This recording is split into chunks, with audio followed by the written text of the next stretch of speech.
Hello, brothers and sisters. The title of the message today is Returning to the Source of Life, Book 3, Abundance of Life, number 9, Jesus who became our light, number 1. In 9th chapter of Book of John, there is a story of a born blind man. People ask questions because of whose sin did he become a born blind man? This is not an old day story. Even these days, people think about such kind of things. There are many people who think such kind of thing in Christianity. They would think if an elder runs a business and becomes bankrupt, the elder must have committed a sin, and that's why his business became bankrupt. Before Christianity came into Korea, old Korean people would thought and uttered that also. God sometimes punishes, and other times God gives prizes. That was a deep-rooted thought. And they often said, God of heaven will punish you. It was their common sense. And Christianity came into Korea. Christian pastors would deliver the same sermon.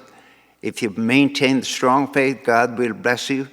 They have delivered the same kind of sermon for a long time, and they deliver the same kind of sermon even now.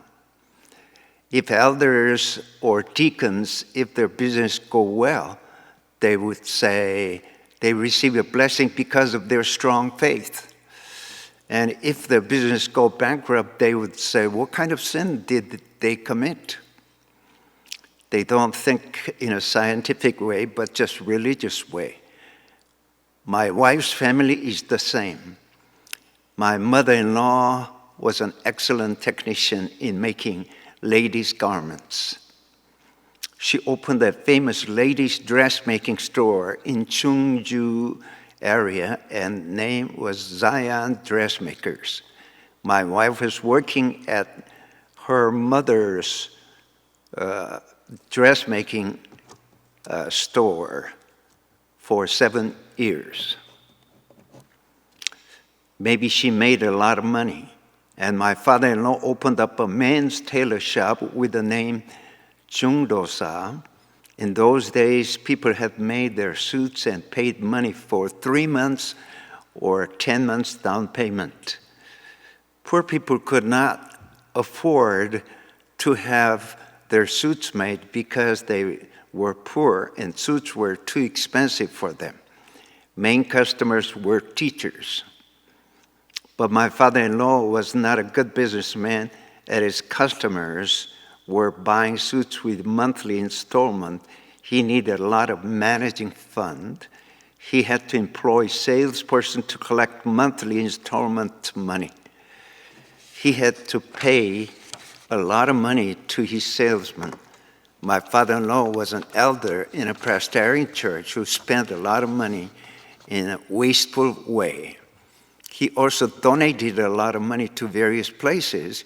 He often let pastors have their suits made free of charge. Suits were pretty expensive in those days. Outwardly, his business seemed to be prosperous, but inwardly, his business was festering. As he did not have enough fund, he had to borrow from private fund, and interest rate was so high, from 3 to 5 points every month. My mother-in-law ran ladies' dressmakers and made money, but as my father-in-law ran men's tailor shop, he wasted all the money. As the family economy was so poor, my wife's family faced the bankruptcy. My in-laws were against the marriage between me and my wife. My wife had a strong faith, so she escaped from her parents and married with me. My father-in-law said, you are the son of a widow. But as my father passed away when I was 23 years old, so it didn't make any sense. You suffered from tuberculosis. You have very poor health. My in-laws were against our marriage. They worried about me so much because they are so much experienced people. They went through so many thick and thin. But my wife was full of Holy Spirit and said, man's life doesn't depend on man's thought. It depends on God. She made my father-in-law close his mouth. Thus, we were able to get married. Suppose I knew my father-in-law is such a peculiar person, I would have not gotten married. But as my wife was so wise, she didn't tell me anything about her father. As his business went bankrupt, he could not attend church. If he attended church, people would say, Elder Che must have committed a great sin. That's why his business went bankrupt. How could he go to church as he knew the people would murmuring? He spent a whole day reading newspaper in the dark room. He spent his time like that until he died, especially elders in the Presbyterian church. If their business go bankrupt, they cannot attend church. But some elders recover their business and they attended church. They have this different concept in their mind. The glory of elder depends on the prosperity of their business. That kind of atmosphere is described in the 9th chapter of the book of John. Look at that born blind man, because whose sin did he become a born blind man? This question is really an embarrassing and difficult question. This kind of answer and that kind of answer, both of them cannot become acceptable. This is maybe more difficult question than the woman who was caught in the act of adultery.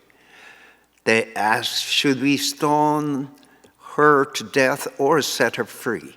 Well, I don't know. Maybe the best answer, but pastors cannot say that. Whatever the answer may be, it doesn't make any sense. If parents commit fatal sin, would all the children become born blind? And on the contrary, if parents do well, children will never become born blind. It's such a difficult question to answer. Jesus could not give any answer. This happens so that the work of God might be displayed in his life. He meant, I don't know exactly, but we have to wait for the work of God. Sometimes I don't know is the best answer. Sometimes we pretend as if we know, but that can hurt other people's mind and heart. If we say those people who had bad luck, that is because they committed sin, then we can hurt other people's emotion. Those people who have good luck, I had done nothing good, but why does my business go so well? But they cannot turn thanks to God. This kind of answer and that kind of answer cannot make any sense. That's why Jesus said this happened so that the work of God might be displayed in his life. This word came out from the huge universal criteria. God created heaven and earth. God created heaven and earth where we don't know anything about. About God, we don't know anything about him anyway. We cannot explain with doctrines. We cannot explain with theology or anything else. I am one of God's creatures. There is the only answer in that position only. I think this is the only legitimate starting point.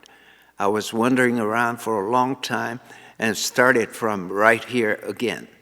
I said to myself, there is someone who is above me. I don't know exactly, but there is God who is existing before me. I'm just one of his creatures. My life started to become brightened up. It was not just my thought, it was true reality in those days. Without thinking that way, I could not get any answer. People of my village praised my behavior from my childhood, but my business went bankrupt. I had nothing to say. I was attending church faithfully, but I did not have any faith. I did not know anything, but just attended church. As my business went bankrupt, I had nothing to say. When I met village people, I felt ashamed. Suppose I made a clear mistake I could have explained to other people about my bankruptcy, but I could not explain to them anyway. People would thought, well, that kind of man must make a success, but why did he go bankrupt? My acquaintances, those people who ran business at the next store, my friends, village people, they all thought, what a pity. I could not say anything to them. How could I make an excuse? I became a man who had nothing to say. I don't know exactly whether I got the enlightenment or got the revelation. I said to myself, I'm just one of God's creatures. I don't know about tomorrow. How can I try to know God? Asking whether there is God or not, that is not suitable for me. I got the enlightenment, as if David could not put an armor of soul. It doesn't fit to him, so he took it off. I learned the fact that kind of thought does not fit for me. I still think that way. That kind of thought is controlling my whole life. My root is right there. I myself is not mine. It is not started from me. I don't know anything. This is my foundation. I don't know what will happen tomorrow. I'm spending the last part of my life now. I'm getting old. We don't know anything. Even though I might have studied theology, I don't know anything. I don't know anything about tomorrow. How can I say I know something? I don't know anything really. This happens so that the work of God might be displayed in his life. He meant we must wait and watch what God will do through his life. Even though we watch God's work, but if we don't know anything, well, it's inevitable. But if he knows something, we'll thank God. We cannot urge God, you must do something. Can he say, I did something, but why God doesn't do anything? Job said, what have I done wrong? But what did God say? You have something you really don't know. This is the content of the book of Job. You know all about what you have done, but there is something you don't know. How can you know what devil had done? We are deceived as we did not know about devil's work. Suppose we knew, we are not deceived by devil. Jesus said, looking at the born blind man, this happens so that the work of God might be displayed through his life. This is the gospel. This is the only resting place. There's no other resting place than this. When I think about my own problem of life, I could never get any answer. Even though the fact, would I commit suicide? I don't know anything. So I have to wait. It could happen or it could not happen. I cannot insist that is the only answer. Those consolidators of laws and fundamentalists are very difficult to talk with. They cannot get ultimate answer. Fundamentalists try to interpret everything with their Bible knowledges. Outwardly, they seem to be having a very strong faith, but in reality, when they face the problem, they cannot get the answer. This is the reason why dogmatism is so scary. If we think simply, if we follow dogmatism, we can believe in Jesus in a simple and easy way. It seems as if we don't need to go the useless path. But if those kind of problems arise, there's no answer. Those consolidators of the Bible make us feel stuffy. They just would say, Bible says this. It is written in the Bible, and there is no clear answer. When Jewish people killed Jesus, they knew about the Bible so well. From their birth, they just studied Bible all through their life. Actually, all they know is the Bible. Those scribes concentrate on Bible study all through their life. Even if you study Bible so hard, we cannot surpass those people. Those scribes during the time of Jesus, their conclusion was Jesus is a swindler. Jesus is a deceiver. Well, those consolidators of the Bible is not bad, and without the Bible we cannot see the revelation. But sometimes people are using Bible, they condemn other people. They will die and they will kill other people.